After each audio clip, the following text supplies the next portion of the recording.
Buenas noches, amigas, amigos, enemigos y adversarios. Sean bienvenidos a este espacio para conversar de buena fe. Esta noche tenemos un programa muy especial con 3 extraordinarias mujeres para hablar del movimiento de mujeres, de la pandemia y de la violencia que ha sido negada desde el propio gobierno de México. Sean bienvenidas las 3. Bienvenida Candelaria Ochoa, titular de la Comisión Nacional para Prevenir y Erradicar la Violencia contra las Mujeres. Bienvenida. Bienvenida Soledad Buendía, ex asambleísta de Ecuador, ex ministra de la Política, especialista, feminista, escritora en la temática. Gracias. Muchas gracias por Buenas acompañarnos. noches, y Yasmín Pérez-Haro, titular de la Dirección General de Igualdad Sustantiva de la Secretaría de Mujeres de la Ciudad de México. Gracias, Gibran, por la invitación. Muchas gracias a ustedes por venir en estos tiempos de encierro, de aislamiento. Los medios de comunicación han sido denominadas una de las actividades sustantivas por el gobierno de la República, y yo creo que sí es muy importante que estemos hablando de las cosas que pasan ahora. Creo que, y voy a empezar directo con el tema, desde el gobierno de la República y particularmente desde la mirada del presidente, se ha reforzado una construcción mítica de la familia. Unas cosas que sí existen en la familia mexicana, como que es una estructura de solidaridad, como que es una estructura de seguridad social, pero que invisibilizan toda la otra parte que son también las familias, que son relaciones cruzadas por poderes, por subordinación, por opresiones. Y desde luego que al cambiar las dinámicas domésticas, estas opresiones se acentúan, esas relaciones se transforman, se refuerzan a veces, y la situación de emergencia se presenta también en las familias, cambia sus configuraciones. Entonces, la primera pregunta que les quiero hacer, y aquí les pediría que tome la palabra quien quiera, es ¿cómo ha afectado a las mujeres, en especial, la pandemia? ¿Cuáles son las configuraciones especiales de la violencia contra las mujeres durante la pandemia de COVID-19? Si me permiten, gracias. A mí me gustaría plantear un elemento que creo que para situar la conversación es la pandemia por COVID nos ha impactado a todas y a todos a escala global, pero por supuesto escala diferente a las y los desiguales, ¿no? Los grupos de población que tienen ya previo a la contingencia sanitaria una situación de desigualdad se ven afectados de forma sensible, y ahí está la desigualdad de género, particularmente las mujeres. Estamos hablando de la forma diferenciada que impacta la contingencia sanitaria a las mujeres respecto a sus pares hombres, pero también a las mujeres pobres, a las mujeres adolescentes, a las mujeres adultas mayores, a las mujeres que están sobrerepresentadas, por ejemplo, en alguno de los padecimientos que nos coloca en población de riesgo también frente a la pandemia. Somos sobrerepresentadas en cuestiones, en padecimientos, artritis reumatoide, hipertensión, diabetes, etcétera. Ahora, en este contexto de desigualdades previas a la contingencia, la forma en la que se impacta es avasallante. Y yo te diría, no solo es el tema y el problema emergente de la violencia, yo te colocaría 3 elementos. Es la agudización, por supuesto, de la violencia contra niñas y mujeres en los espacios que uno asume que son espacios seguros per se, ¿no? Pero que es una forma de no mirar lo que está ahí a todas luces, y que es que no solo la calle, sino los hogares son frecuentemente los espacios de riesgo y de peligro para las mujeres. El segundo elemento que se ve fuertemente impactado es el reparto asimétrico e injusto del trabajo no remunerado doméstico y de cuidados, que ya de por sí veníamos de una crisis de cuidados y que la crisis sanitaria simplemente agudiza. ¿De qué manera? Pues de que ya las fronteras espaciotemporales, que antes se ponía de que afuera el espacio público, acá el espacio privado, pero allá el trabajo, acá la casa, el hogar, el descanso, bueno, pues ya hay una especie de continuum, y las jornadas remuneradas y no remuneradas se establecen una especie de permanencia que lo único que les da fin es el sueño, ¿no? Y finalmente una crisis no menor, que habrá de agudizarse, creo, y será parte de los nuevos escenarios inmediatos post-COVID, que es la crisis económica, ¿no? En donde las mujeres ya veníamos en una situación, en una condición desigual respecto a nuestros pares hombres, ganamos menos, hay una brecha salarial persistente, eso tiene consecuencia de que tenemos una capacidad de ahorro mucho menor y estamos sobrerepresentadas en el mercado informal.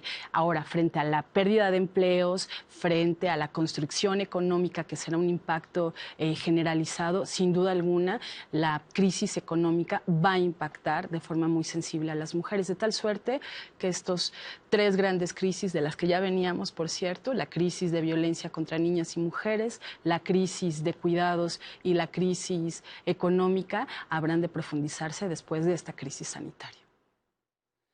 Yo creo que tú decías algo muy importante, que el gobierno federal no quiere reconocer la violencia. Yo creo... El presidente. El presidente, sí, el presidente. Yo creo que hemos arrastrado un conjunto de violencias y que hoy esta crisis del confinamiento también se va a expresar de una manera distinta en cuanto pase. Es decir, ahorita no ha incrementado una cantidad escandalosa de violencia contra las mujeres, pero quizás se incremente después, porque ahorita las mujeres están en el confinamiento y los hombres también. Y yo te quiero decir algo que para mí, como CONAVIM, es muy importante. Los casos que hemos recibido directamente en la oficina no son de esta pandemia, son de antes, o sea, denuncias, demandas de violencias antes. Pero en este momento, como los hombres también, porque son muchas denuncias de violencias hacia las mujeres que ya están separadas del agresor. Pero quizá también en esta pandemia, los hombres que ya están separados están violentando a las mujeres porque también tienen tiempo. Entonces es una hipótesis que yo estoy manejando. Ahora sí que también es importante revisar el post-COVID, si se van a incrementar las denuncias, si se van a incrementar las violencias. Y yo creo, Gibran, que no es que la violencia contra las mujeres nació en el COVID. O sea, por ejemplo, de 2015, que es el primer registro que tenemos de feminicidios, al 2020, pues claro que se ha ido incrementando. ¿Por qué? Porque se registra, porque se denuncia, porque estamos atentas a los datos periodísticos y también porque algunas fiscalías no lo denuncian. Por ejemplo, en el mes de abril y de lo que va de mayo, pues resulta que fiscalías como Baja California Sur o Tlaxcala reportan 0 feminicidios, mientras que otras sí los reportan. Entonces, ¿qué tenemos que organizar también? Un sistema de investigación y procuración de justicia que se responsabilice de registrar las violencias contra las mujeres y un sistema de justicia que juzgue con perspectiva de género. Déjame interrumpirte aquí tantito porque eso que me dices me parece muy importante. Entonces, como CONAVIM, con los datos que tienen, no hay un registro, no hay una subida de la violencia contra las mujeres particularmente elevada en la pandemia. No la hemos visto en los datos. Todas las organizaciones, todos los grupos, el presidente mismo, tenemos los mismos datos que son los del Secretariado Ejecutivo. No hay un incremento, digamos, sustancial. Quizá porque las mujeres están en el confinamiento y no pueden salir a denunciar. Quizá porque también hay procesos de reconvertimiento en las familias, algo que platicábamos afuera. Quizá están dialogando de otras maneras, pero lo que sí es que esperemos para ver qué pasa. Ahora, no invisibilicemos estas violencias en este proceso. Nosotras acabamos de promover un video pequeño que es de la iniciativa Spotlight, donde el gobierno federal participa a través de CONAVIM e Mujeres, y estamos diciendo, ahí está. No es que en este proceso ya no exista o ya no la veamos, simplemente si no se ha incrementado sustancialmente, tendríamos que preguntarnos por qué. Y voy a lo siguiente, de todas las denuncias que ha habido en el 911, solo 26,000 llamadas procedieron en el mes de abril de violencia contra mujeres.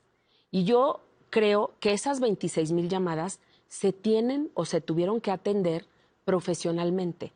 Porque no es que sean muchas o pocas, no es que sea un número alto o bajo, es que esas llamadas representan la vida de una mujer o una niña o un adolescente. Entonces, creo que lo que tendríamos que estar reflexionando mucho es que cualquier llamada que se registre como violencia contra las mujeres, se le debe dar la atención profesional que requiere. Bueno, retomando lo que dice Candelaria y Yasmín, creo que este tema de la pandemia ha visibilizado de alguna manera la diferenciación de impacto en esas desigualdades. Una de ellas, la de género. Y claramente las mujeres, las niñas, estamos mucho más expuestas a sufrir violencia al estar con los agresores, al estar en ese ámbito privado del cual desde la historia feminista hemos buscado por sacar. El tema de la violencia no es un problema privado, es un problema de salud pública. Al sacarlo hacia este tema público, es que podemos encontrar políticas públicas que respondan a ello. La pandemia lo que ha hecho es ver que los sistemas en la región, 1 de cada 3 mujeres sufre violencia en Latinoamérica, no están respondiendo, que las agendas de género no están siendo parte de las agendas gubernamentales necesariamente, que los temas de violencia no están teniendo las respuestas que las mujeres requieren y por ello, evidentemente, ONU Mujeres lo ha señalado. A partir de los análisis y los estudios del ébola o del Zika, se puede ver que realmente sí, hay una potenciación de la violencia y muchas veces las mujeres no podrán denunciar. ¿Por qué? Porque están encerradas, porque no pueden salir, porque tienen al agresor junto, porque la violencia es un círculo tan complejo en el cual es difícil esa reacción. Por ello es más urgente que nunca que la política pública pueda responder. Y en las redes de mujeres, desde el activismo, desde esos espacios para construir redes de referencia, de contrarreferencia, de acompañamiento, hoy más que nunca esa solidaridad que hablabas tú de la sociedad mexicana, pues ahí es donde tiene que activarse, pero sí se requiere realmente puntos claves de articulación. Y ahí es cuando hablamos de la feminización de la política. Qué importante que mujeres estén en espacios de decisión, en espacios en los que puedan hacer esas transformaciones, pero esos espacios y esa feminización tiene que estar acompañada de una agenda. No es solamente una mujer la que puede hacerlo, sino aquel ser humano que esté con una agenda para una transformación en búsqueda de la igualdad. Sí, sin duda que la acción del presidente de la República y su discurso no han representado o no son iguales que la acción del gobierno mexicano, porque se formó también, y de eso me gustaría preguntar, un grupo interinstitucional de estrategias contra la violencia en materia de género. Es decir, el gobierno sí ha estado haciendo cosas, a pesar de que el presidente de la República declare de modos que no le gustan a algunas personas, a muchas personas, de hecho. ¿Qué avances ha tenido ese grupo? Bueno, primero quiero decirte, esa era como efectivamente qué hace el gobierno federal. Primero, la secretaria de Gobernación tuvo a bien desde hace un año que estamos trabajando de manera conjunta las instancias que tenemos que ver algo con el tema de la violencia contra las mujeres. Pero precisamente el confinamiento nos conminó a que la secretaria misma convocara a un grupo intersecretarial que denominamos Estrategias contra la Violencia hacia las Mujeres. Y está la Secretaría de Cultura, la Secretaría de Desarrollo Social, la Secretaría de Seguridad y, por supuesto, la Secretaría de Gobernación. ¿Qué hizo la Secretaría de Gobernación y qué estamos haciendo cada mes? Cada 25 de mes, desde el día 5 de marzo, estamos informando. Y así lo vamos a seguir informando durante este periodo de gobierno, digo yo. ¿Qué importa en este grupo? Primero, que hagamos acciones coordinadas. Segundo, que realmente entendamos que la violencia contra las mujeres es un tema prioritario. ¿Y por qué? Pues porque somos el 52% de la población. Entonces, este grupo y la secretaria tuvo a bien integrar, junto con la estrategia nacional del presidente, que los servicios de atención a las mujeres fueran servicios esenciales. Entonces, durante la pandemia, tenemos el servicio de atención a la violencia hacia las mujeres como una acción esencial. Y ahí, en CONAVIM, hemos hecho 2 cosas muy importantes. Que todos los centros de justicia, que son 48, estén abiertos para recibir a las mujeres que requieran atención médica, atención psicológica y atención legal. ¿Cuál otra acción hemos impulsado? Que los acuerdos con los tribunales superiores de justicia mantengan guardias para poder atender y dictaminar sobre pensión alimenticia, sobre protección, órdenes de protección y sobre denuncias que están en proceso. Entonces, creo que esas dos cosas han sido muy importantes para garantizar este servicio esencial.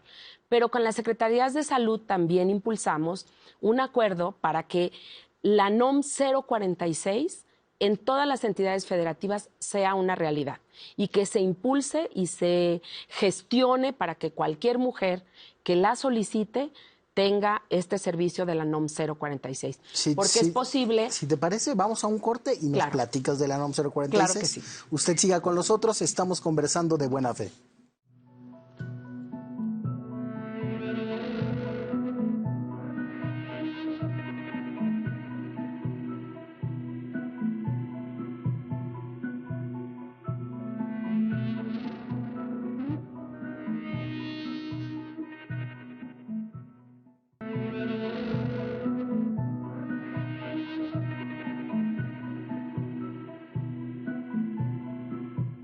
Muchas gracias por seguir con nosotros. Estamos hablando sobre la pandemia y las configuraciones de las violencias contra las mujeres. Nos contabas, Candelaria, de algunas previsiones que se hicieron para la aplicación de una norma oficial. ¿Nos puedes platicar qué norma es y de qué se trata? Sí, bueno, es la norma oficial mexicana, la 046, que tiene que ver con todos los servicios de salud que se tienen que brindar a una mujer que vive violencia sexual. Y es que las instituciones de salud están obligadas a brindarle asesoría médica, canalizar la asesoría legal y además en la asesoría médica es la posibilidad de un aborto, pero sobre todo de prevención y de atención a esa violación sexual. Entonces, la interrupción legal del embarazo es parte de esta NOM 046 en casos de violación y todos los servicios médicos están obligados a brindarla. Entonces, bueno, nosotras previmos que esta norma estuviera en todos los en las 32 entidades federativas también, como la opción para las mujeres que pudieran vivir violencia sexual en este proceso de confinamiento. Claro, a veces algunos elementos del gremio médico se oponen activamente, ¿no? Digamos, que constituyen una última línea de resistencia contra la aplicación de normas como esta. ¿Hay previsiones también al respecto o esa es otra batalla? ¿Por qué medios se está dando? A ver, en la ley ya está que si alguien es objetor de conciencia, lo tiene que presentar por escrito y la institución tiene que garantizar no objetores. Y también nadie puede objetarse en ese momento. O sea, si llega una mujer con violencia sexual, no puede decir, no, yo soy objetor, yo no puedo, ¿no? Entonces, en ese sentido, la función de la institución de salud es garantizar los servicios a cualquier mujer que requiera. Y luego, si en alguna instancia de salud te dicen que no, pues la Suprema Corte ya tiene una norma que ha implementado para que puedas acudir a una denuncia cuando no te quieren aplicar la NOM 046. Y en la Ciudad de México, perdón. Sí, en la Ciudad de México han tomado previsiones al respecto. Supongo que sí, porque ya nos iba a platicar Candelaria. En la Ciudad de México la interrupción legal del embarazo afortunadamente es ley para todas ¿Y cómo está funcionando las mujeres. ahora, digamos, con lo del COVID? Es un servicio esencial. Los derechos sexuales y derechos reproductivos de las mujeres son derechos esenciales, son servicios esenciales que están aperturados. Si bien no están funcionando al 100%, por supuesto que todas las mujeres que requieran la aplicación de la ILE pueden acudir a los servicios de salud que están aperturados y respondiendo para ello. A mí me gustaría sumar a la reflexión las voces y las preocupaciones también de las mujeres que están en este momento, como todas y todos nosotros, en situación de aislamiento y de confinamiento mientras esta pandemia dure, porque luego nos pasa que decimos, bueno, estamos actuando, estamos haciendo muchas acciones. La verdad es que debo decir, México es un país que tenemos un marco normativo amplísimo, muy robusto, de leyes que garantizan o aspiran a garantizar los derechos humanos de las mujeres. Tenemos acciones, pero además tenemos un gobierno federal y un gobierno en la Ciudad de México que son gobiernos progresistas y son gobiernos de izquierda. Y lo digo un poco por el planteamiento inicial, es decir, pero el presidente, bueno, el presidente afortunadamente, ¿no? Para él y para nosotras y para las mujeres que están en casa, se ve fortalecido de equipos, tanto a nivel federal como a nivel local, que tenemos un amplio compromiso, no solo con los feminismos, sino con la justicia social y con el avance y garantía absoluta de los derechos humanos de las mujeres. Y eso creo que es muy importante decirlo, ¿no? No se trata solo de una persona, sino se trata de que las personas, las mujeres que nos están escuchando en este momento sepan que cuentan con nosotras que estamos ocupando cargos públicos y que representamos esa aspiración de justicia social que votamos en el 2018. Y también quiero decirlo porque decíamos, estábamos haciendo esta reflexión en el marco de la contingencia sanitaria, ¿no? Por COVID-19, pero veníamos de crisis, ¿no? Yo sí quiero recargar eso porque la jefa de gobierno, por ejemplo, el 25 de noviembre del 2019 decretó la alerta de violencia contra las mujeres en un franco, no solo reconocimiento de la crisis, de la emergencia que estaba representando la violencia contra niñas y mujeres, sino un compromiso de colocarlo como una prioridad de gobierno. Pero la jefa de gobierno tampoco está sola. Está en el concierto de voces que la Ciudad de México, si algo ha caracterizado a esta ciudad, es que es la expresión de la diversidad y de la pluralidad y de la demanda justo de atravesar y hacer de la justicia social, que es una gran deuda histórica, particularmente para las mujeres, transitar hacia una realidad. Ahora, no estamos operando al 100% y como todas y como todos, también los gobiernos estamos tratando de responder de forma pertinente, oportuna e inmediata a las muchas necesidades que se están replanteando. La violencia, efectivamente, como decía Candelaria, ahora no es una característica de hoy y de ahora en el marco de la contingencia sanitaria. Desafortunadamente es una pandemia que nos antecede y es brutalmente dolorosa. Y además es dolorosa porque representa, no solo es que seamos la mayoría, más de la mitad de la población, es porque representa una violación flagrante y sistémica a los derechos humanos de la mitad de la población del mundo, de la mitad de la población del país y de la mitad de la población de la Ciudad de México. Y el gobierno tiene una deuda ética, moral e histórica para dar respuesta a esto. Pero yo sí quiero colocar aquí que en el centro de estas reflexiones y en el centro de estas leyes, de estas normas, de estas acciones inmediatas, están sin duda alguna las mujeres, pero sobre todo las mujeres de grupos prioritarios, porque además estas crisis no nos afectan a las mujeres a todas por igual, ¿no? Afectan de forma diferenciada también a aquellas que forman parte de grupos de mayor riesgo. Y entonces sí quiero insistir que hay acciones que buscan atender el problema de forma estructural, pero también de forma muy focalizada en mujeres que están en situaciones de mayor riesgo. Sí, yo creo que pocas personas negarían la sensibilidad del presidente de la República y de la jefa de gobierno ante el movimiento de mujeres y ante las causas de género. El presidente de la República desde tiempos muy remotos trabajó con colectivos feministas haciendo teatro en Tabasco, en algunos municipios indígenas. Y cuando nadie hablaba de esas cosas, se puso con lo del gabinete paritario. Es decir, esa sensibilidad tiene historia, es acreditable. Lo mismo en el caso de la jefa de gobierno. Sin embargo, de repente parece que un sector del movimiento de mujeres piensa que los gobiernos van muy atrás, Soledad.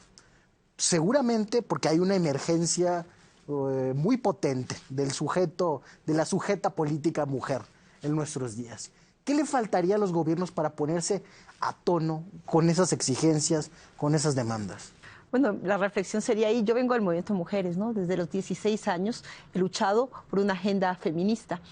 Y justamente ahí nosotras, las mujeres, desde el activismo, nos ponemos en esas luchas del todo o nada. Y yo creo que eso no es, porque no permite los avances de ese sujeto político realmente. Ahora, por ejemplo, yo felicito que haya muchas mujeres que puedan estar en cargos de dirección y mujeres que vengan desde el progresismo, mujeres que tengan una agenda de género, pero que también el movimiento de mujeres haga una autocrítica hacia adentro. Yo lo hago desde Latinoamérica, desde el Ecuador en particular, porque muchas veces caemos en ser parte de ese sistema patriarcal con el cual queremos luchar. Somos ¿En qué formas? Pues justamente cuando empezamos en acciones sin mirar esa agenda y perdiendo nuestro horizonte como movimiento de mujeres, somos utilizadas por la derecha, nuestros discursos se vacían de contenido y lo que hacen es que justamente se solidifican el sistema patriarcal. Claro. ¿Por qué? Porque nuestra lucha, que es por la igualdad, nuestra lucha es por aquellas mujeres que mueren todos los días, se empieza a centrar en atacar una autoridad, sea cual sea a cualquier nivel regional, a cualquier nivel de gobierno. Y entonces perdemos la lógica de lo que es nuestra lucha feminista y el movimiento de mujeres se autodestruye dentro de un sistema que lo que quiere es justamente eso, divide y reinarás, divide al movimiento de mujeres, divide a los grupos que pueden generar estas resistencias democráticas que permitan un avance hacia el progresismo y entonces las mujeres, las lideresas de los movimientos de mujeres, muchas veces nos equivocamos. Nos equivocamos y lo digo con absoluta autocrítica, nos ponemos a cuestionar a una autoridad como que ese fuera el eje de nuestra lucha. Y no es así. Nosotros tenemos una agenda que tenemos que impulsar. Y en esa agenda que tenemos que impulsar, sí, está bien cuestionar, pero de manera propositiva. Fácil es criticar cuando las compañeras que ahora decían, ahora estamos en un espacio de gobierno, muy complicado es ejercerlo y hacerlo con esa agenda feminista que venimos impulsando. El movimiento de mujeres tiene un gran reto, el avanzar en esa agenda feminista y no dejarse utilizar por la derecha, porque en el Ecuador nos pasó, el movimiento de mujeres fue dividido, utilizado por la derecha, ¿y qué es lo que pasó? Los movimientos pro vida, aquellos sectores que lo que lograron es retrocesos en el ámbito de los derechos de las mujeres en nuestro país. Por lo tanto, yo sí levanto esa alerta hacia el movimiento de mujeres en México. Tenemos que mirar hacia realmente el horizonte de nuestra agenda feminista y en ese camino no es el todo o nada, son pasos que se tienen que ir valorando también. La pandemia no trae la violencia de género. La violencia de género es un tema estructural muy complejo al cual venimos luchando y venimos haciendo ciertos avances. No quiere decir que no hemos hecho nada. Y eso de no valorar lo que se ha podido avanzar, que no pueden mirar cuáles son los logros, nos impide continuar. Y creo que ese es el rol del movimiento de mujeres, mirar cuánto se ha avanzado para poder pavimentar lo que se tiene que seguir haciendo. Aquí el objetivo no es destruir a nadie, es construir una sociedad igualitaria, es defender que nuestras niñas tengan esa posibilidad de crecer en una sociedad que les dé oportunidad, igualdad de oportunidades. Y eso no se hace desde la destrucción, se hace desde la construcción crítica y colectiva. Sí. A mí me gustaría sí, un poco también en descarga de los movimientos feministas y de derechos humanos, porque hay pluralidad y hay diversidad, ¿no?, de luchas y de formas de lucha, pero también hay proyectos, ¿no? El movimiento feminista, décadas y generaciones, que ha colocado una y otra vez proyectos sobre la mesa de otros mundos posibles, desde distintos ámbitos, desde la economía feminista hasta las ecofeministas y las feministas comunitarias, etcétera. Y a mí sí me gustaría plantear que aquí el enemigo a vencer, ¿no?, está en el patriarcado. Exacto. Y en el neoliberalismo salvaje, ¿no? Eso está más que claro. Y que somos herederas de una historia persistente de violaciones a los derechos humanos. Y yo solo plantearía, a propósito de tu pregunta, de qué es lo que nos falta hacer desde gobierno, ¿no? Nos falta escuchar, nos falta hacer un poco una pausa y no pretender que tenemos que inventarlo todo o que replantearlo todo, porque hay planteamientos que ya nos anteceden, que nos anteceden de los distintos movimientos sociales, en donde el movimiento feminista es uno de ellos, que ha dejado más de una vez nuevas paradigmas y nuevos modelos, y ha propuesto no solo nuevas formas de producción y de organización social. Pero eso sí, con quien coloca demandas, como dice Soledad, pero por otra parte están, y no sé si Soledad está pensando en esa deriva, Hay una parte del movimiento de mujeres que ha confluido, digamos, con el clima anarquista e insurreccional, que no tiene como interés primordial generar demandas e insertarlas en la agenda pública.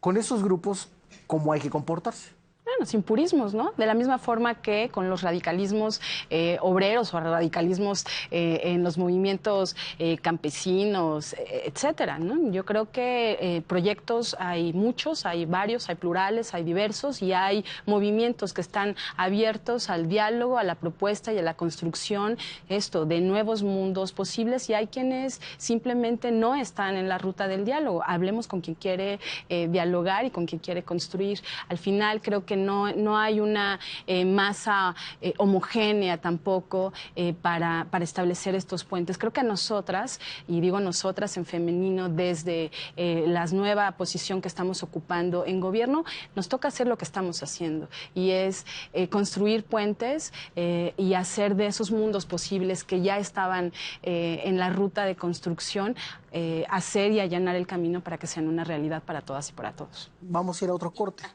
Y ahora regresamos contigo. Usted siga con nosotros, estamos conversando de buena fe.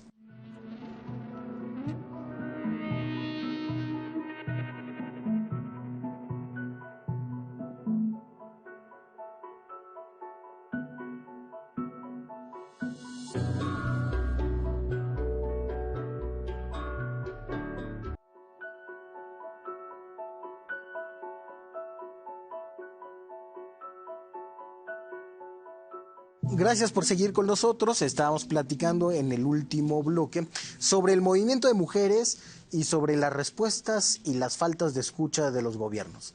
Seguías tú, tenías algo que decirnos. Sí, bueno, recuperando las dos intervenciones de Soledad y de Yasmín, yo digo que es la primera vez que hay un gobierno que tiene funcionarias que se autodeclaran feministas.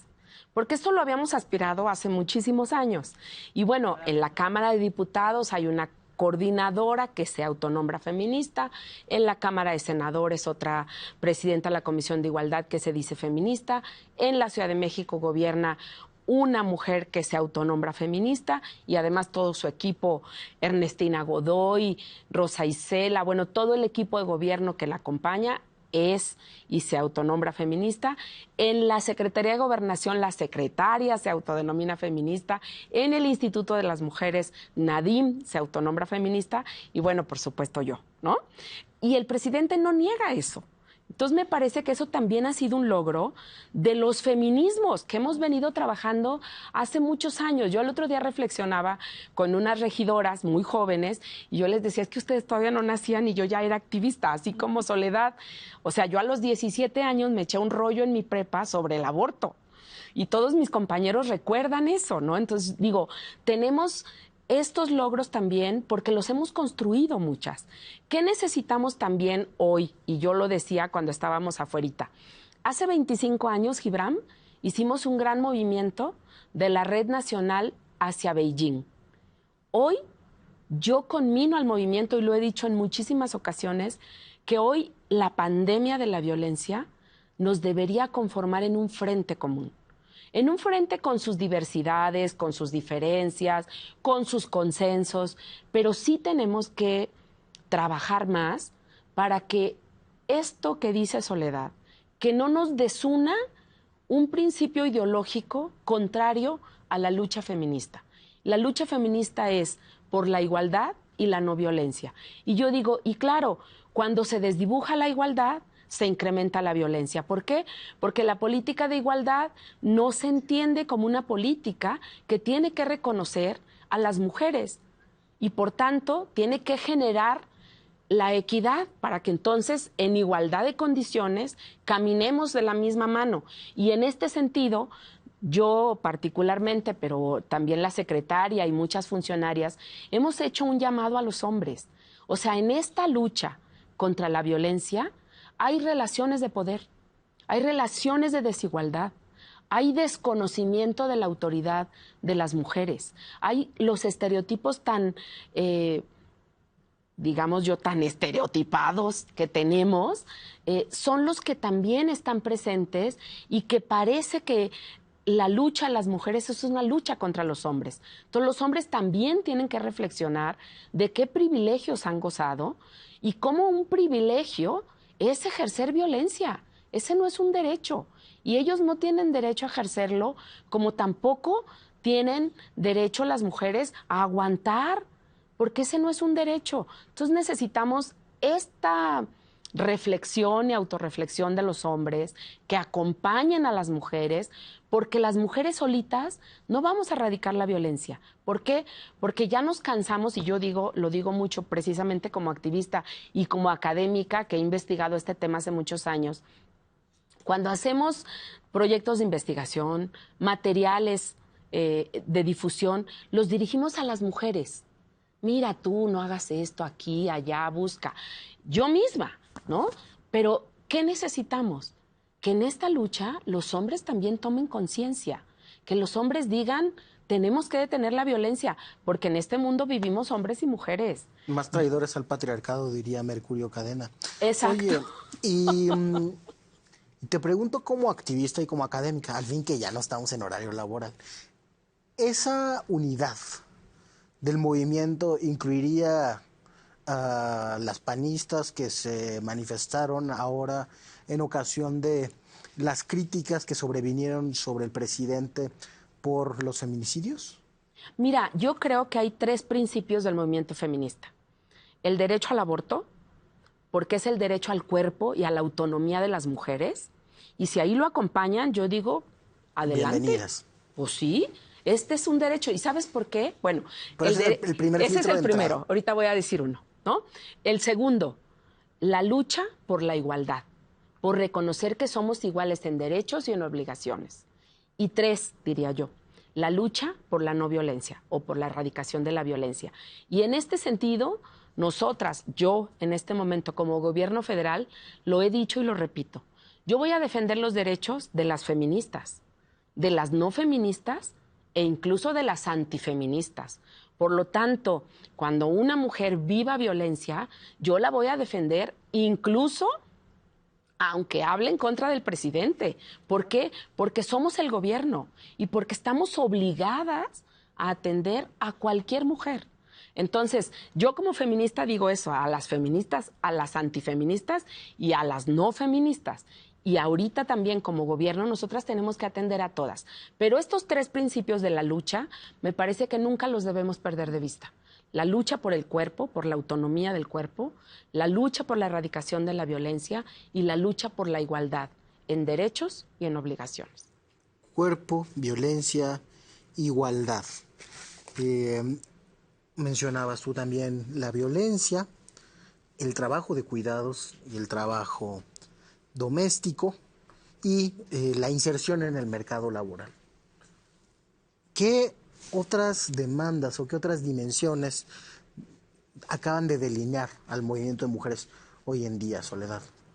Bueno, yo creo que básicamente en la región el movimiento de mujeres ha como que ha reemergido. Cuando escuchamos a esas morritas, como dicen aquí, cantando por sus derechos, gritando contra el patriarcado y con toda esa fuerza, vemos que está emergiendo desde esas bases, desde esa nueva mirada del movimiento feminista, de un movimiento feminista quizás más popular, más de las jóvenes, que ya tienen un recorrido. Mira que todas tenemos nuestras herencias, venimos recorriendo y recogiendo esos aprendizajes. El tema de la autonomía de los cuerpos es básica. Quizás aquí en México ya se ha avanzado, ya tienen la interrupción legal del embarazo en caso de aborto. En otros países como Ecuador todavía estamos luchando por permitirnos en la norma ese avance. O sea, aunque sea producto de una agresión sexual, no se puede... No, en Ecuador no hay ninguna posibilidad, así sea una violación a una menor de edad. No se puede hacer interrupción legal del embarazo, lo cual es irse contra un derecho humano. Y esta lucha todavía se tiene que construir en algunos países de la región. Pero cuando ya tienes la norma, como aquí en México, necesitas despenalizarlo todavía en la sociedad.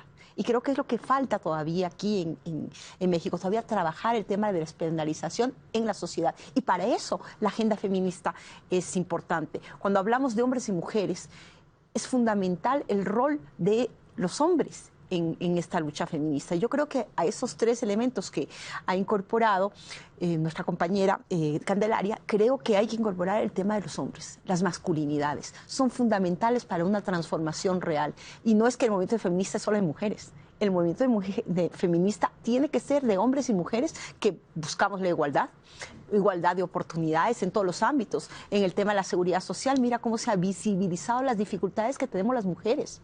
En el tema del económico, las mujeres mayormente no tienen seguridad social, no tienen un trabajo estable, están en espacios muy mal remunerados, no tienen un trabajo, o si no, están en el trabajo ambulante, en esa economía informal, que lo que genera es más violencias. Creo que si nosotros logramos recoger la voz de esas morritas, vamos a poder construir ese feminismo, ese movimiento de mujeres, ese frente que se planteaba hace un momento como un gran reto al movimiento de mujeres para avanzar en objetivos claros, y no son con un gobierno. Estas tienen que ser políticas de Estado. Nosotros vamos a hacer un cambio cultural, y ese cambio cultural genera décadas. No es un sexenio, son varias décadas para lograr ese cambio. Serán tus hijos, Gibran, los que podrán vivir en una sociedad distinta, pero gracias a esta lucha que estamos llevando ahora, a ese cambio en la educación. Es fundamental cambiar los pensum educativos, es fundamental cambiar los medios de comunicación que reproducen en esas pantallas la violencia y la naturalizan todos los días, donde las mujeres somos objeto sexualizado para la venta de todo lo que puede ser, y donde esos programas de televisión en la región, en toda Latinoamérica, lo que hacen es visibilizar esa violencia como algo normal, como algo que tienes que llevarlo como una cruz. Las mujeres tienen que llevar como una cruz esa violencia. Creo que esos son parte de los debates. Los medios de comunicación y el género, el tema de la seguridad social y el género, tienen que ser parte de esa agenda de ese movimiento de mujeres. Yasmín, nos queda un minutito. ¿Qué agregarías a esta agenda? 3 elementos. Uno es, a mí me gustaría solo acotar que dejaría a las feministas y a los feminismos decidir el qué y el cómo y el con quién de sus luchas. Segundo, asumir que como una política de Estado y como gobiernos nos toca responder a las necesidades y a las demandas de la sociedad en su conjunto. Y 3, estamos frente a un momento que nos genera muchísima incertidumbre. Por ahí en algún análisis alguien decía, nuestra nueva certeza es la incertidumbre. No sabemos realmente qué es lo que está por venir después de esta contingencia sanitaria. Lo que sí sabemos es de dónde venimos, y desde donde venimos con una necesidad imperiosa de mirar a las que están ocupando históricamente situaciones y condiciones de desventaja. Y a ellas tenemos que responder, no solo en el marco de ley, sino en el marco ético del proyecto político que representa el presidente de la República, y particularmente acá, perdón por el comentario localista, pero por supuesto la jefa de gobierno. Y será el proyecto de justicia social y de igualdad el que logre, digamos, establecer al menos una pauta en ese horizonte que todavía estamos por construir colectivamente. Bueno, pues muchas gracias por haber asistido, muchas gracias Candelaria, Soledad, Yasmín, yo creo que fue una plática muy enriquecedora. Muchas gracias por el espacio.